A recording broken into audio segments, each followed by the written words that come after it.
So, welcome back.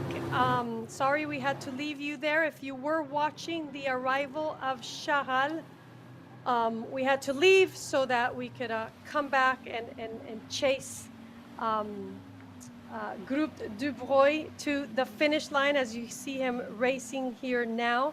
Sebastian Simon coming in fourth place. I'm joined today by old friend of his and also a team member on Guyot Environment Team Europe. He was a préparateur. Clovis Goutier, il est avec moi. He's with me today. Thank you for being with us tonight to welcome your friend and colleague. You're welcome. It's with pleasure.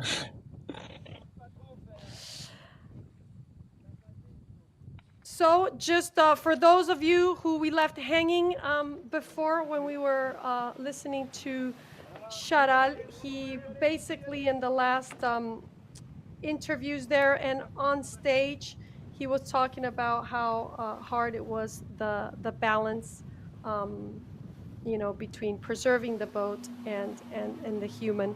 So he took third place, Jeremy Bayou on Charal, and here we have the images of the chase boat chasing Sébastien Simon on board Groupe Dubreuil.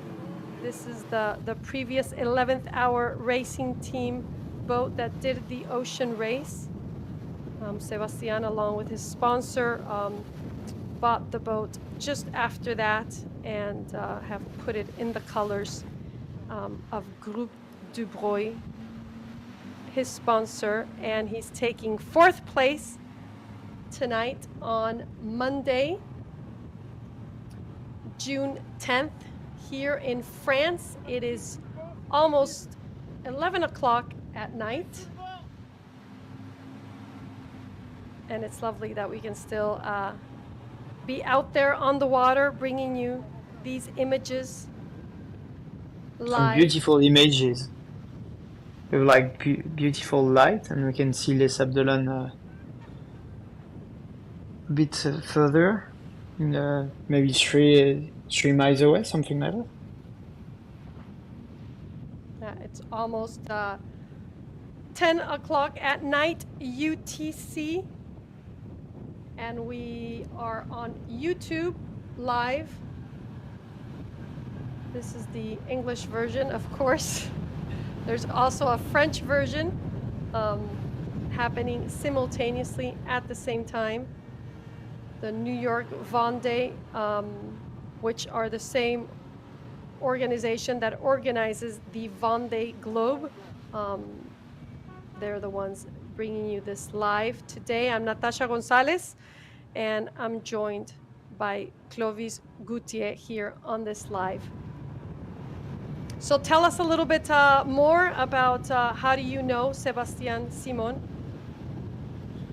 So I met Sebastian Simon thanks to Benjamin, because as you already told it, I'm working with the Benjamin Dutre sailing team, so in Guyot Environnement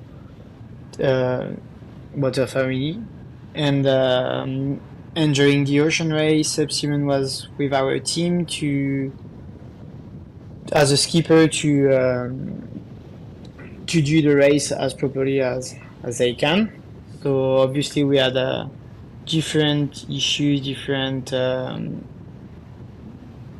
issues on this race, but we spent a lot of time with Seb, and I always keep this link with Seb, which is very friendly and a very nice people, a very nice guy, and they've got a very nice team now, and I'm very happy for them and they find this beautiful boat and this very nice sponsor, and I think Seb is very happy to be at the fourth place tonight, because he's deserving it. I think we can see it on the images right now.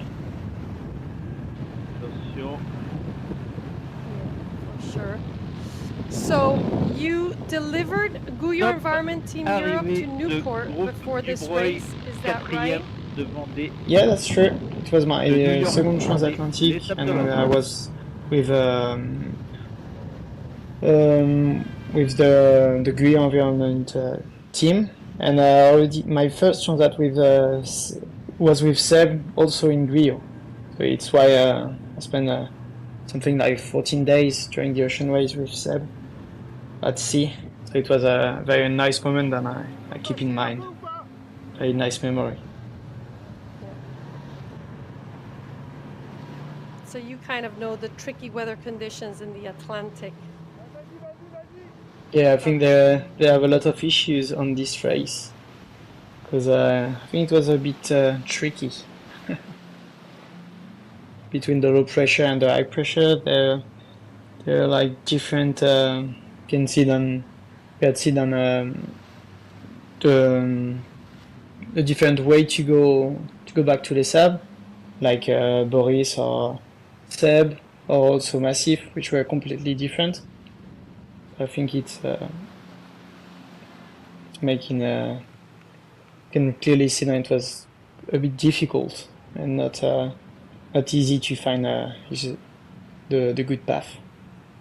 Okay, so he's officially fourth place. We can see the team hopping on board. So he crossed the finish line already, and now his technical team is hopping on board to take control of his boat and be able to lower the sails and be able to go into the channel. So it looks like, the last I heard, is that there is enough water still in the channel for him and his boat to enter through the channel, so they won't have to take a buoy and spend the night out there. We will see what will happen with Thomas Ruyant aboard Vulnerable, who's right behind. They might not have enough water, so we will keep you updated on the news that we get with that. But congratulations to the whole team. Do you know who some of they are that are hopping on board right now? Yeah, I think there is Gabi and Martin, and maybe also Marion, I think. So the different So people Marion from Cardon, she is the team manager. She exactly. was as well with Benjamin Dutroux during the ocean race. So she came on this project with Sebastian Simon, and they're very happy that they finally had the opportunity to fight with the leaders all the way. It's been a tremendous team work to recover from the demasting in December last year. They have a young team built from scratch in July last year, so a very new team. And this is a big finish for them. Fourth And place tastes like victory. And they've done a Seb, massive work. yeah, They've done Seb a has massive work gained, during all the winter. big winter refit, and Sebastian with this win has probably gained the confidence that he needed. So congratulations to him and his team. I feel that they need this victory. It's well deserved, and all the work that they all have done. They were because we were working close to each other, and they were working every day. And Seb was working when he was always a bit in danger with due to this accident. He was still working hard. So I think it's cool to see them then go until this beautiful fourth place.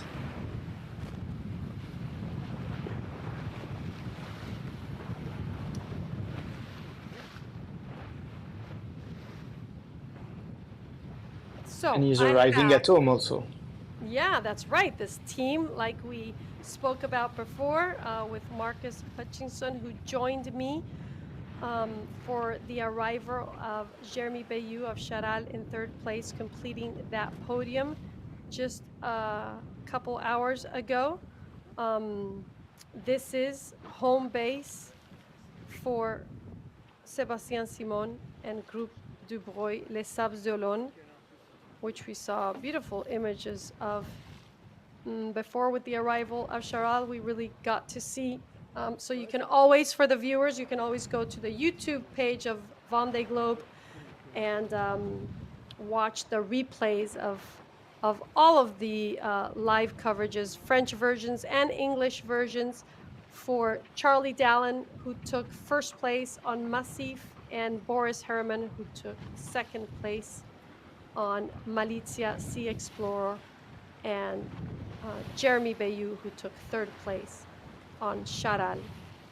And now we're watching Groupe Dubreuil and Sébastien Simon take the fourth place. They arrived at 23 hours French time in 12 days, 3 hours and 2 minutes and 1 second was his race course time.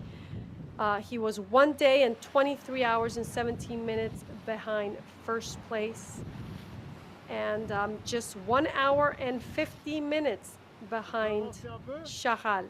Just 1 hour and 50 minutes behind Jeremy Bayou. So it was a very close race. They battled it out under the Azores for about 10 days. They were battling it out between him, Thomas Ruyant, and Jeremy Bayou. So it's been a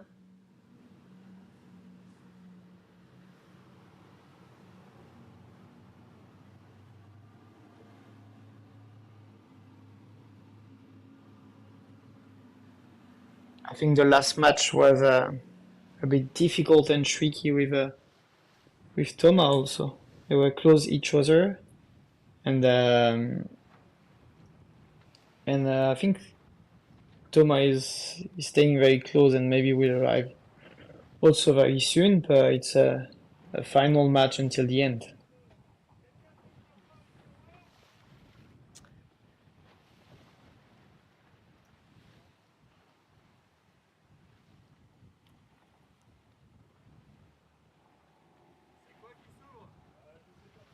So here we have it. Sébastien Simon from Groupe Dubreuil taking fourth place of this New York Vendée transatlantic race. The second transatlantic in single-handed. This year, these are all, of course, training grounds and qualification races for the Vendée Globe, which will be setting sail this 10th of November from the same port that they're arriving to, Les Sables d'Olonne, in the department of Vendée. He was one of the surprises at the end of this race. He sailed particularly aggressive. He held on to his rivals right to the end. He even managed to take over Thomas Ruyant, and he had his eye on Jeremy Bayou, which got third place for a long time. You know, having broken a vertebra and demasted in December, he is now back in the limelight and establishing himself as a real outsider in the Vendée Globe. So we'll see. We'll see what happens. And French B is one of the sponsors of this boat, and it's also one of the sponsors of the race.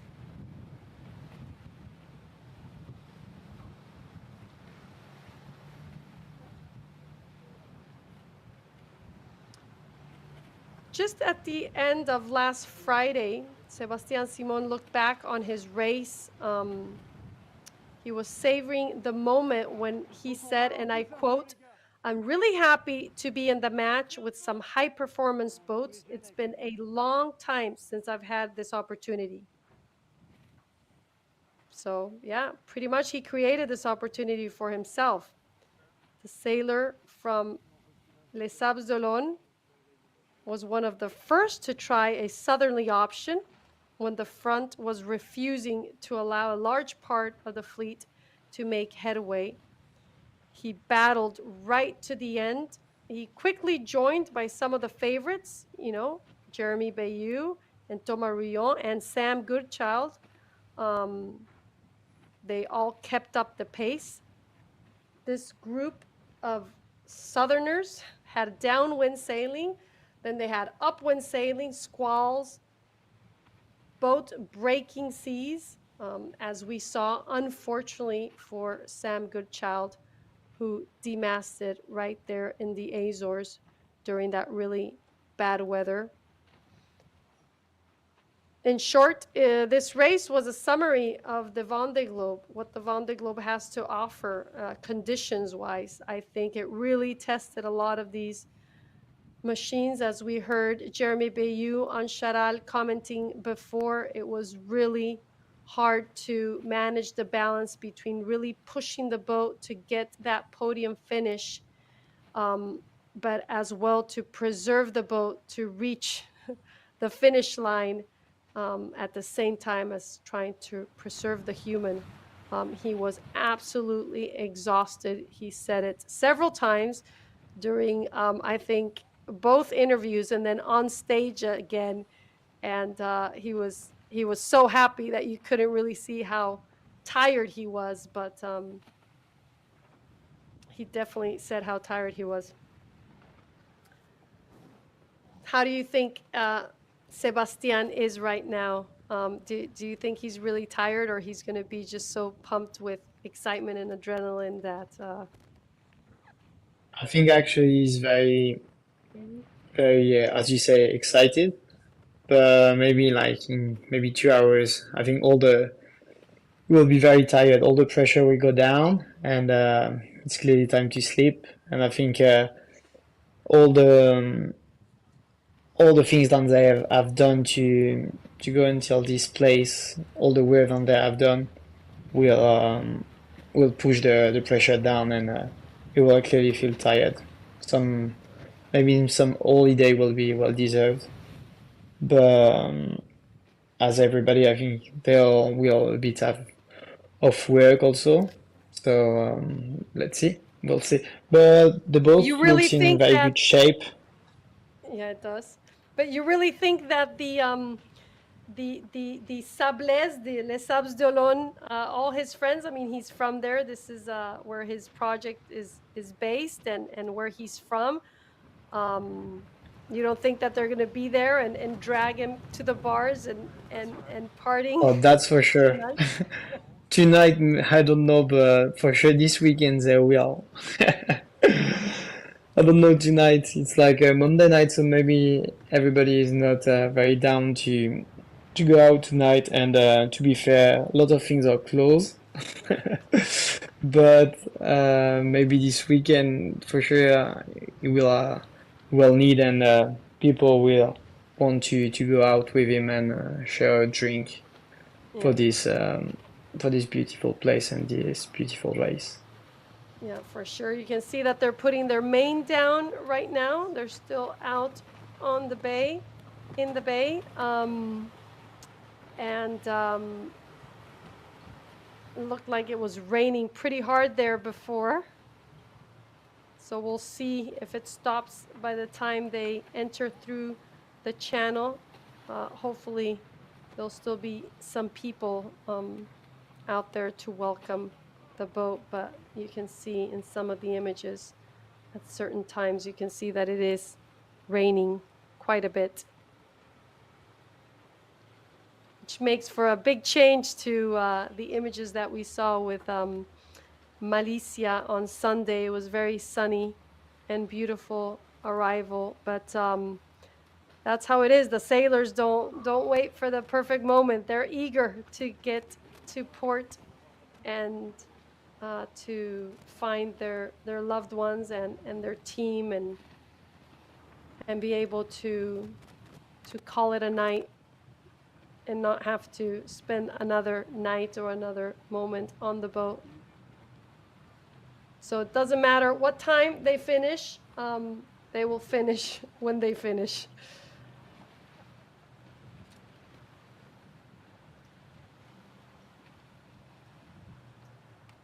And if you're watching on YouTube, I have the screen up and I can see your comments. So if you have any questions that you'd like to ask, we're here for that as well. Feel free.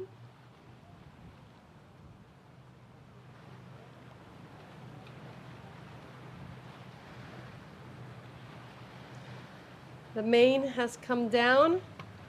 Now they'll be motoring in through the channel.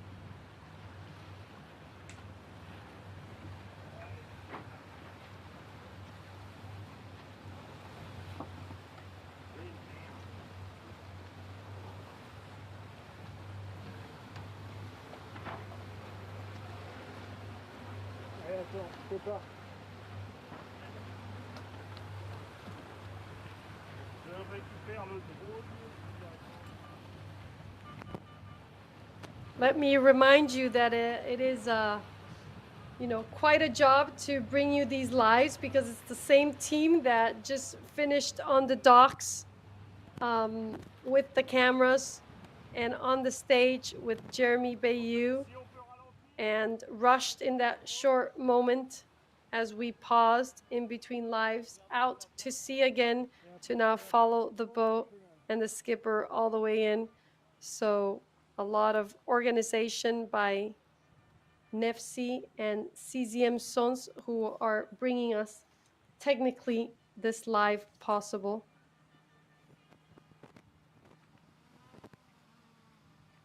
So thank you to all that team and all that effort.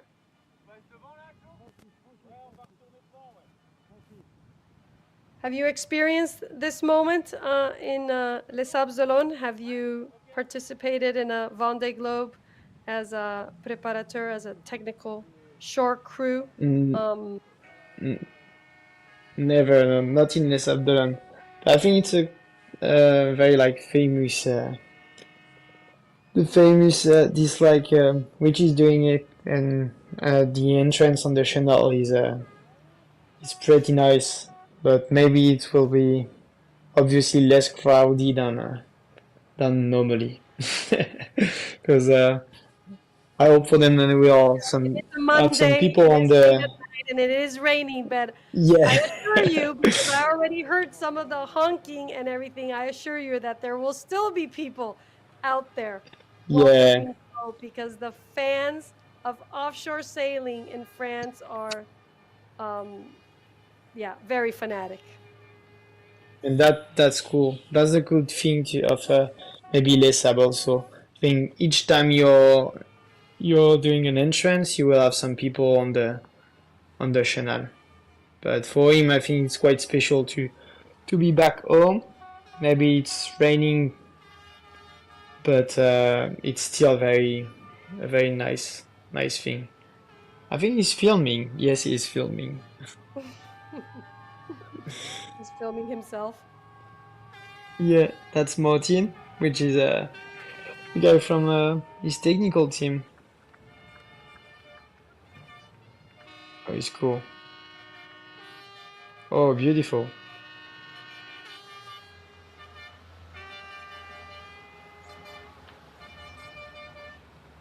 You hear all the noise? There's some Yeah, fans out there. there's some fun. I wasn't expecting so much people, but no, it's nice.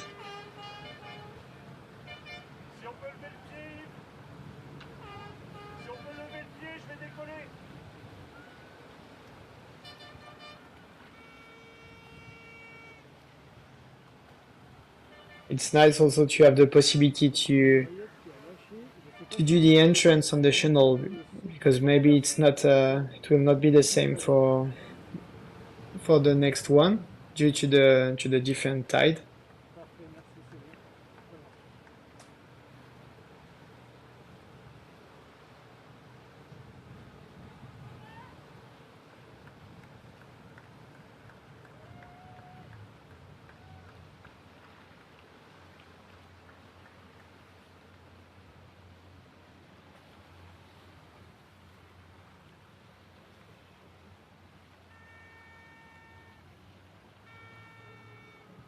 And now we get the images from the sky.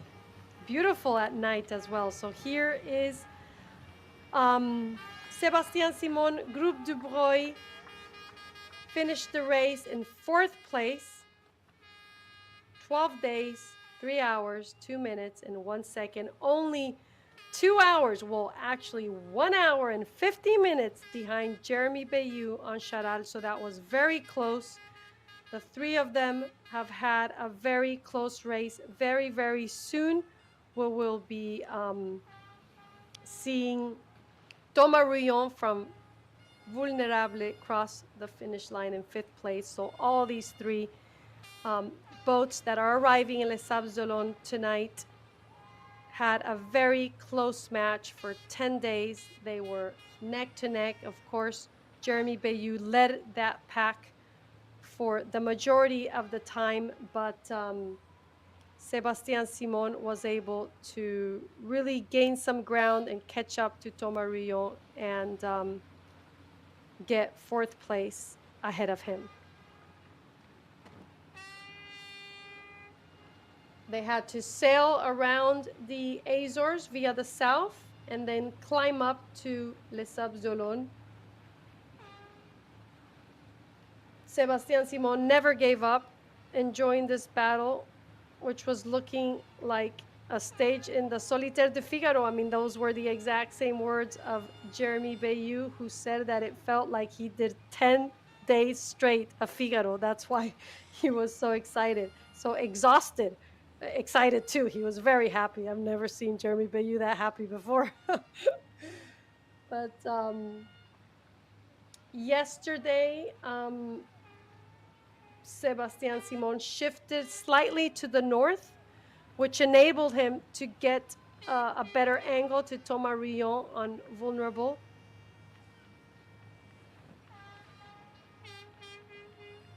And he tried right to the end to catch up with Jeremy Bayou. There they are coming in through the famous channel of Les Sables d'Olonne, which is the, what would I refer it to? The red carpet of the Vendée Globe is this channel of water that they leave from and will be leaving from on the 10th of November of this year on that race that goes around the world single-handed, non-stop, and unassisted. And that is the Focus stopped in New York, the other half of the fleet in Newport, Rhode Island, and fixed their machines and then set sail for this New York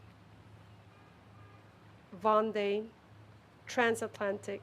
And both of these races are qualifying and testing and optimizing and you name it for the Vendée Globe later on this year.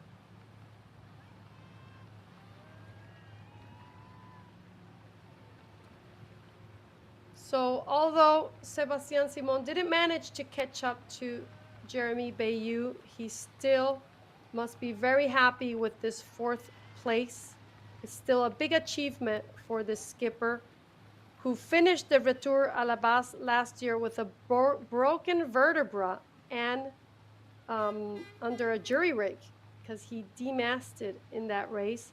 After a difficult winter between rehabilitation and the refit phase of his boat, he began the season without really having resumed sailing.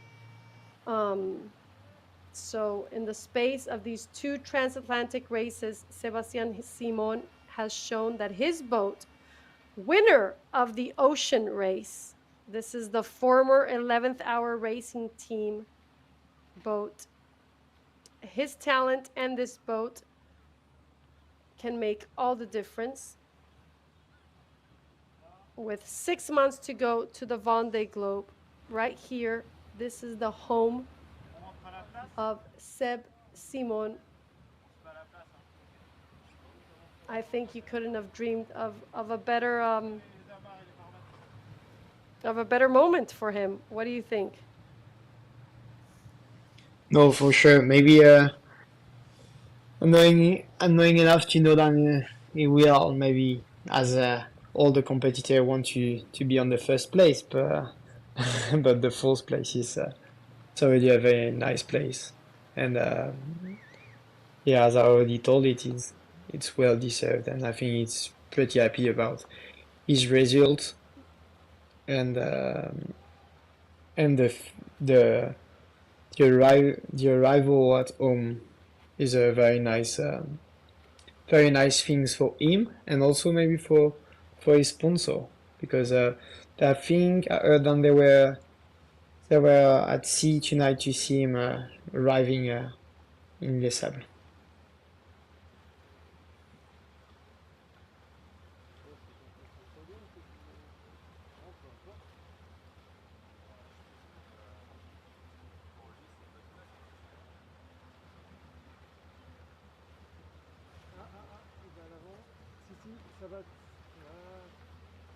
So very soon when he arrives to the dock, there'll be some interviews that you'll be able to listen to, and then after that, of course, he will meet as well Jeremy Bayou. That's kind of like the tradition, kind of like sticks around to welcome his competitor right behind him, as we saw in the last live just a couple hours ago. We saw Charlie Dallin, who got first place, and Boris Herrmann, who got second place. They're welcoming Jeremy Bayou on the dock. So we'll see who else is there, if it's just Jeremy Bayou or any of the other skippers as well, to welcome Sebastian Simon. They're getting pretty close there to the dock, to the dock that is reserved for the boat that arrives. It has like an extra platform for the media and press, cameras, television photographers to get closer to the boat.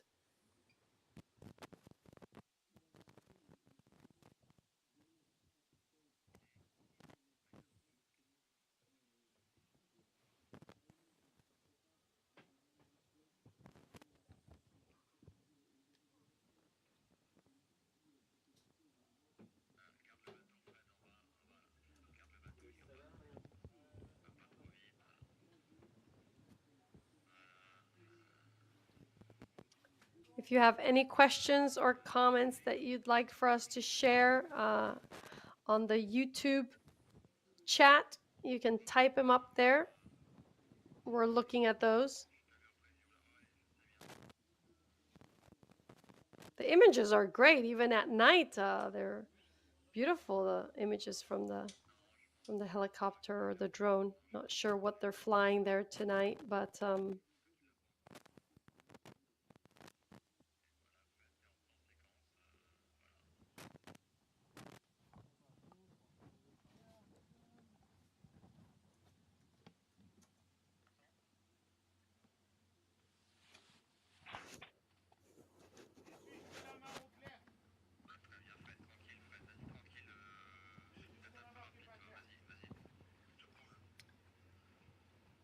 tell us more, Clovis, about Sebastian Simon. What kind of a skipper is he? What kind of a team member is he? What is he like? Um, I think uh, I think he's clearly a competitor and a performer. He's like he's like a dog when he's always want like the He has place a dog, and in he's the got first a lot place. like He him there. had a dog, yes, also. I suppose then the dog will be also on the dock for sure, and he's waiting him. Yeah, it's his dog is his lovely dog, and but yeah, he's very like serious about performance and navigation. I feel and he's pushing the boat. It's what is working also, as we can see right now. So it's nice, and he's very sportive. He's not doing just sailing. He's also doing some triathlon, some lot of training. Maybe less last winter because he worked a lot on his on the boat and on his preparation for these races. But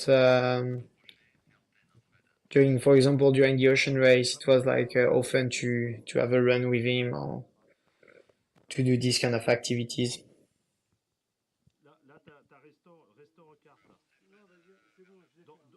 And does he But have other kind to of training? Does he have like psychological trainers, and then does he have performance trainers as well? Like how does he work? to be fair, I don't really know all these Mm. training program, but I suppose yeah, you've got different thing and he's working with different people for this kind of thing. But I think the best thing is to ask him properly.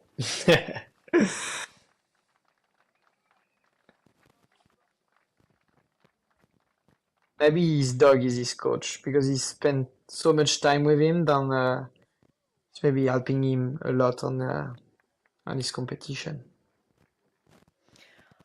Okay, well, thank you so much, Clovis Goutier, for being with us today. We will be having images very soon of Thomas Ruyant. So we're going to do a split screen here with Thomas' boat, who is crossing the finish line as well.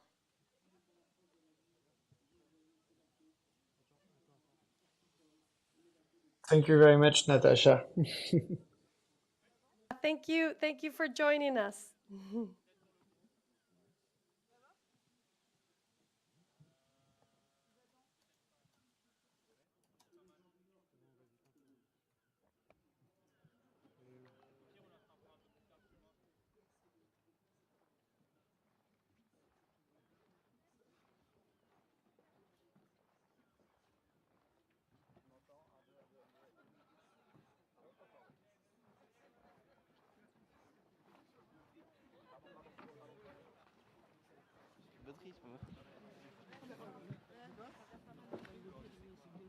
Attends, mais il connaît pas Pierre. Attention, ils sont au bord. Attends, on est au bord.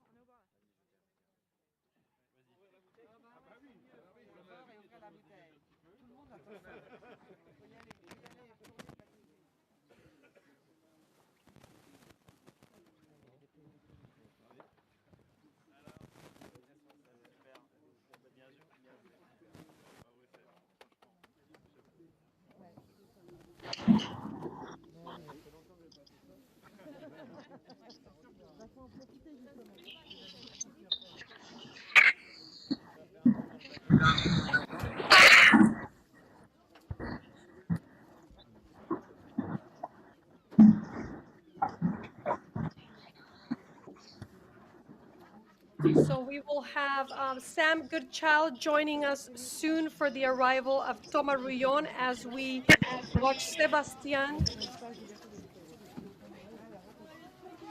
Simon celebrate his 4th place with this champagne shower. There we go. We didn't get flares, but we got champagne shower. Oh, did he have any left to drink? Yeah, I think the bottles are pretty big. So there you have it. Sébastien Simon on Groupe Dubreuil, 4th place of this New York Vendée. You can see all the cameras. Je suis content, c'est sûr qu'avoir now we can hear some words from him in French. There's Jeremy Bayou, as the tradition goes, welcoming him. I'll let you listen in, non, avoir eu and I'll l'opportunité try de and pousser le bateau, translate ça a faisait bit très at the end. longtemps, et avoir eu l'occasion de montrer de quoi j'étais capable avec ce bateau incroyable. Et puis voilà, je suis fier pour tout le travail qui a été fait avec l'équipe, pour mes partenaires, pour mes proches, et ça c'est quelque chose d'incroyable. Donc en plus la config de la course c'est vraiment bizarre, c'est pas trop ça que je regarde. Voilà, il y a eu une part d'aléatoire assez importante. Les 2 premiers ont fait une belle course, et en tout cas ce qu'on voit c'est que les leaders sont toujours là, quelle que soit la config de la course.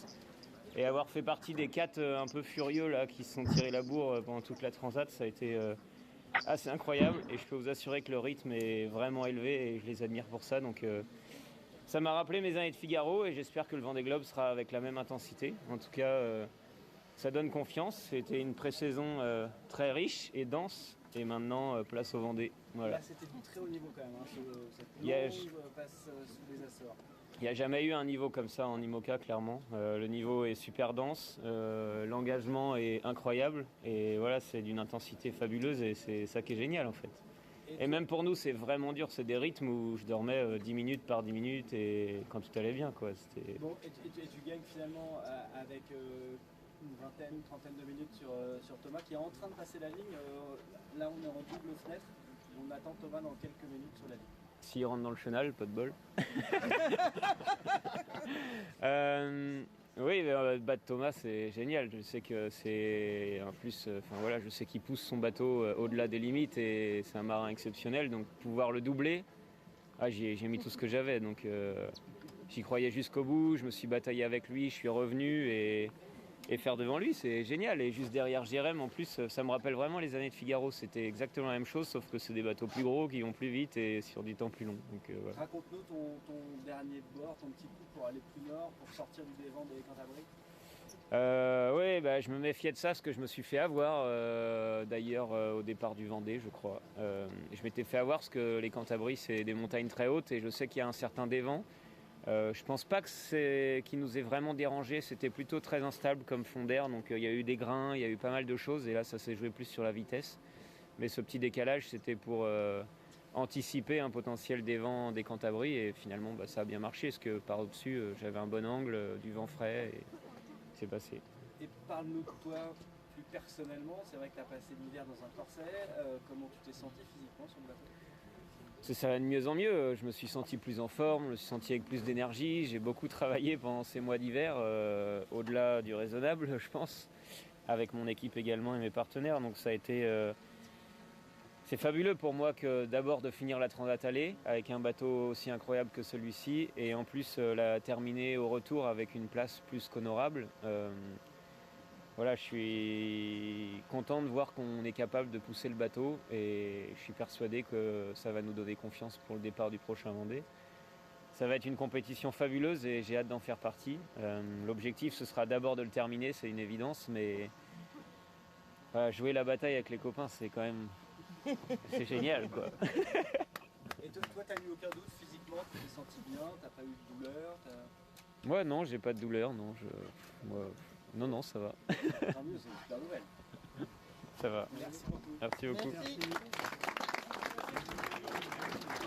So there you have it, Sebastian Simon from Groupe Dubreuil. There's his dog and his woman. Lovely moment. Finishing in 4th place, as we saw on the split screen right before. Thomas Ruyant arriving in 5th place on Vulnerable. And I have the pleasure to be joined by Sam Goodchild. Big surprise. He is actually in his boat right now. Thank you, Sam, for being with us. Hi, Natasha. Can you hear me okay? Yeah, we can hear you fine. I mean, you are on your boat right now. Where are you? Tell us about that. Yeah, great. Yeah, I'm in Sam Goodchild, which is the Azores, and I've got one more night on the boat, and then it will be heading back to France. Okay, so you're safe and sound at port. Yeah, safe and sound in port, and I'm still missing the mast, obviously, but yeah, happy to be on dry land and looking forward to getting back racing with everyone else. I bet you are. We kind of heard a little bit about Jeremy Bayou, how he really pushed hard in this race because, he wasn't able to race in the Transat CC. So I'm sure we will see you kind of with that same tenacity attacking on the next one after you've been stolen away from finishing a race. But glad to hear that you are safe and sound and that you've managed to bring your ship to safe port. Congratulations on that. That's already a big task. And now we see your colleague and sailing partner, Thomas Ruyant, arriving in Les Sables d'Olonne. Have you been Yeah, communicating with him? Do you know what kind of race he's been having? I had a little bit of a chat to him when the mast fell down. He sent me a message. We had a chat, and yeah, I mean, he wasn't looking forward to going upwind for 4 days. That's for sure. It's not necessarily the strength of his boat, and it's not the conditions we enjoy the most. That's for sure. So, but he's very relieved to arrive, and for the race to be over. And yeah, I'm sure he's disappointed to finish fifth. It's not really what he went out there for, but at the same time. It was. I think it was good for him to have a race, and he had a good first half of the race. So I'll be happy. Yeah, well, I mean, you did most of that, southerly route, kind of neck and neck with these same skippers that we see arriving here now. This little group, you were there with them, kind of leading in that pack. Conditions were very tough. I mean, you guys got to see a little bit of everything, downwind, upwind, very, with that low pressure that came through, very terrible sea state. I mean, Jeremy just got done saying that it really felt like a 10-day Figaro race. He's exhausted. It was very intense. Intense. Tell us a little bit about what it was like out there. Yeah, for sure. I mean, when my mass dropped, I was just in front of Seven, just behind Thomas and Jeremy. So yeah, it wasn't. I was with them for most of it. For a good week of the race. And for sure, the beginning of the race was it wasn't all straightforward. We had the biggest issue we had, or the biggest difficulty we had, was the forecasts weren't really um, telling us what the reality was. So we ended up having less and less confidence in the forecasts, and then ended up going to have to play a little bit more ear by ear. And I think that pushes the boats together a bit more as well when you've got less confidence in what's coming because the forecasts are less accurate. Well, you kind of look at what the others are doing. You're like, okay, well, we're not going to get too separated. So we end up spending the four of us with a chasing pack, but four of us at the front of the pack with Thomas Ruyant, with Sebastian, and with Jeremy Bayou. We spent quite a lot of time together going south of the Azores.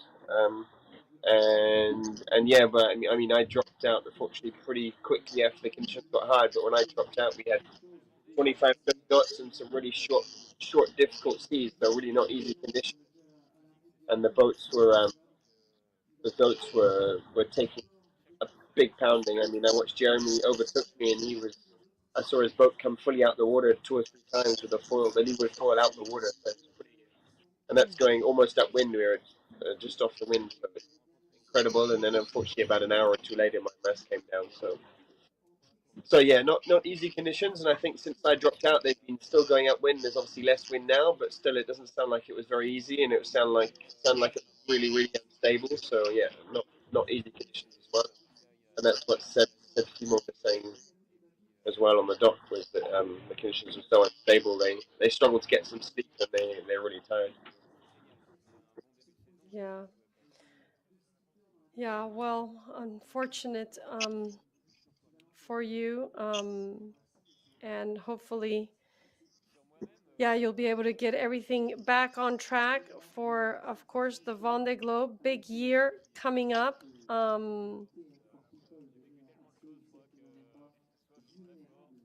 What what are the objectives of, I mean, explain a little bit to maybe viewers that aren't really familiar, with the project of these two boats, and you and Thomas Rillon, how does this team work? Yeah, so I guess the unique thing on our team, especially on the technical side of things, is we're a two-boat team. So we've got two boats. I sail on Thomas' old boat, the one he did the last Vendée Globe on 4 years ago. And I'm preparing my first Vendée Globe, and for the last years, we've been working together in the same team, in the same setup, with the same technical team, with the same design office, with same building, the same office. So basically, a two-boat team, and really working on the fact that there's more of us to be kind of better prepared for the globe. So yeah, I mean, it's the first time it's really been done in this sort of sailing, seeing two boats really working together in the way we do. And the idea is it kind of pulls both teams as kind of forwards and makes us both stronger by being able to work together. And when we go sailing, when we go training, we're always two boat sailing and two boat testing. But yeah, it's a pretty interesting setup and pretty fortunate for me for my first Vendée Globe, and I try and make it as interesting as I can for Thomas. Having his boat, which is the one he won the Route de Roman, the one he won the Transatlantic Club in 2021. So yeah, it's a good boat that's well proven, and it means you can test this new boat with the base of his old boat. So it's an interesting setup. Hmm. Yeah, so I've zoomed into the tracker here to see what's happening. And it looks like he had to tack there, and he still hasn't crossed the finish line. So we still haven't seen the crew go on onto the boat. So he still hasn't crossed the finish line. I don't know what happened. Are you able to look at the tracker right now and see that and maybe explain to us um, So it looks what like you the wind think has died this? last minute. I saw just in the video a minute ago we saw a flashing light. Normally, the flashing light, a quick flashing light like that is the last is the finish mark. Sorry. And I saw you also didn't put the foil down for that small starboard tack he did. So that makes me think it was really a short one because he unexpectedly didn't make the finish line. So and also, I mean, he's got a little bit of distance before sixth place, so he's not he's able to take it a little bit easy. But that flashing light really doesn't look far away, so I'd say he's really not far from the finish now. What the track is saying he's less than a mile from the finish, so we're talking about a matter of minutes, I think. But it just seems like getting closer to the land, the wind has died. Um, he's, Yeah, yeah. no, it looks like When it's getting even Sebastian worse. arrived, we saw that there was rain, so there's probably yeah some little bit of weather going through that area. Not very consistent. Yeah, the last half of this race has really made the sailors work for it. With, difficult standing upwind conditions and now never-ending conditions of going upwind has not made it easy for sure.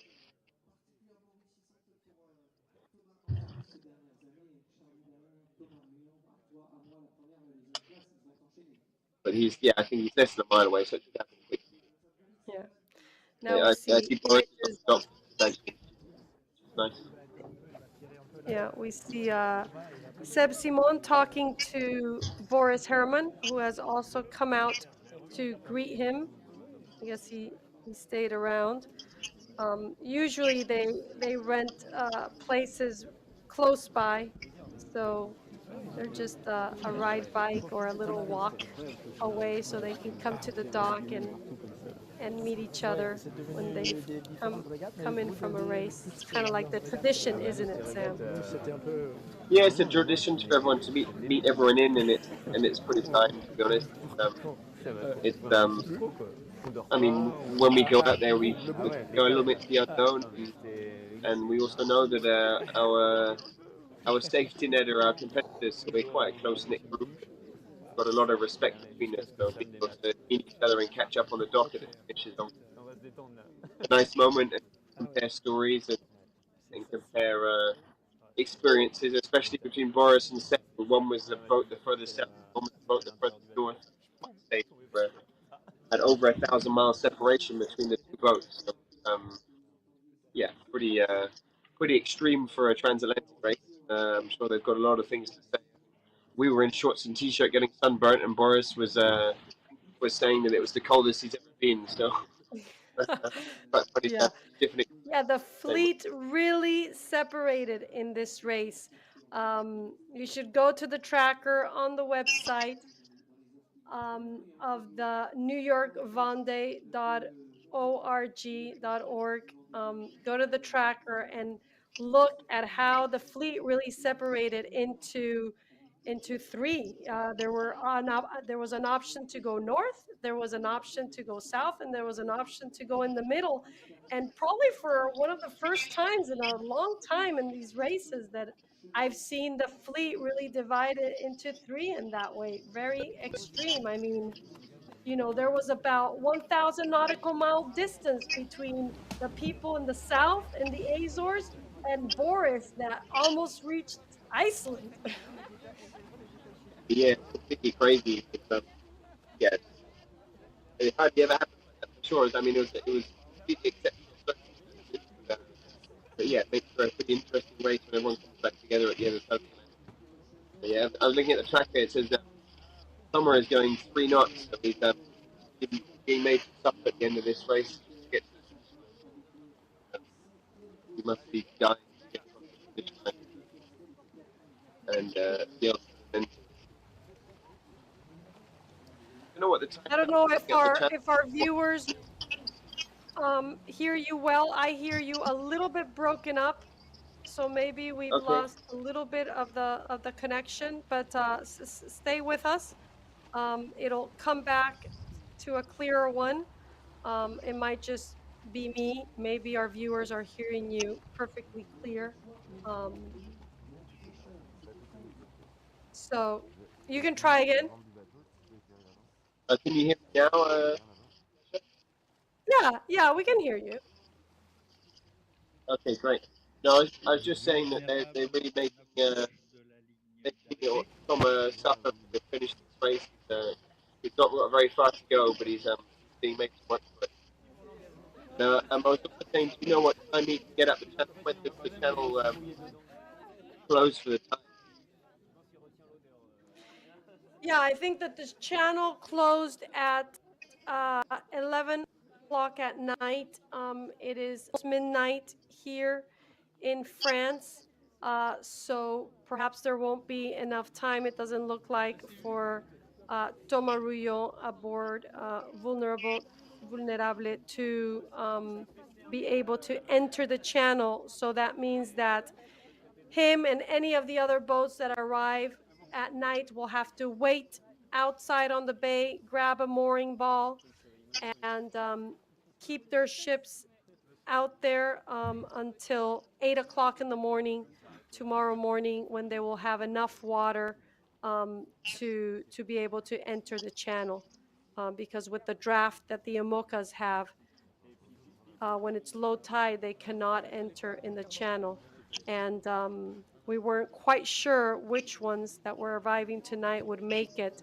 It was actually a good luck that Sebastian Simon was able to enter, because we were told that he wasn't going to be. I haven't really gotten that updated news from the crew, if that's the case, but it might be. But we might be just as surprised as we were to have you, Sam, on live with us tonight, as we might be from him being able to get into the channel or not. Yeah. We'll be Well, when giving we you that spoke to news. Thomas this morning, he sent a message saying his ETA was at 5 in the morning, so it sounds like the weather at the last minute picked up and they were able to get to the finish line a bit quicker than was predicted. So I guess that comes with good surprises as well. But it sounds like Thomas might have missed the cut and he'll have to spend a night on the boat, or maybe a shore crew will let him spend a night in the hotel and he'll spend a night. The shore crew will spend a night on the boat and he can spend a night in the hotel in a nice warm bed. Yeah, for sure. And then If they'll he they'll counts bring him back. Okay, we can hear now on the VHF. We're gonna hear his arrival. He's about to I thought I cross could get the finish line.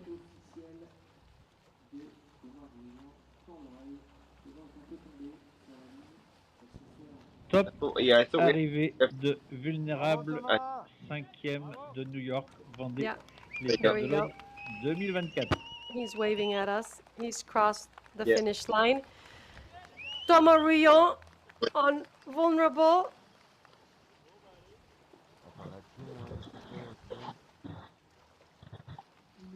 He'll Okay, be we're happy. not going to stay much longer here on the live. But congratulations to him and the whole team because their competition is very tough with this IMOCA fleet with so many fast new boats and so many good skippers. We are definitely on an explosion here of the IMOCA class and already it's a big accomplishment, I think, for him. So congratulations to everyone. Yeah, Sam, sure. I mean, you have what's great is words. the new people on the podium every time. At the moment, we were doing is good, and he's managed to get into fourth place, and Boris Herman now has had the two second place finishes, which is great. So yeah, definitely getting more and more competitive this season. That's great. So now Thomas got a team jumping on board, so he'll be happy to find everyone again. Yeah, for sure. You can see his team have now come to take charge of the boat, lower the sails, turn on the motor, and hopefully get him off the boat onto a nice hotel and a nice shower. So he can come back fresh tomorrow morning and enter the channel. We will be live with you tomorrow morning for all of the boats that will be arriving and entering the channel. Thomas Ruyant has finished in fifth place with 12 days, 3 hours, 57 minutes, and 10 seconds. He was only 2 days um, behind the first. So much for being with us live. Thank you, Sam, for being with us tonight. Um, and we'll see you tomorrow for a bunch more arrivals. Thank you. Good night. Yes.